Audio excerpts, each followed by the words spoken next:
নমস্কার বন্ধুরা, সবাইকে গুড মর্নিং।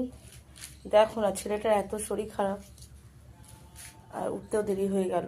ছেলেটাকে স্কুলে পাঠাইনি আজকে। ছেলের শরীর খারাপ, এত ঠান্ডা লাগে কেন আমি বুঝতে পারি না। আমার ছেলে এত ট্রিটমেন্ট করি করি তাও ঠান্ডা লেগে যায় জানো।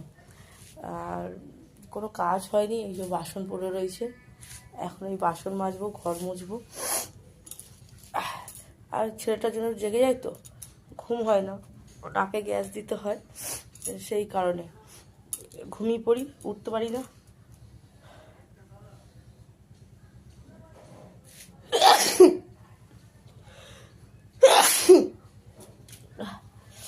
আমারও ঠান্ডা লেগে গেছে।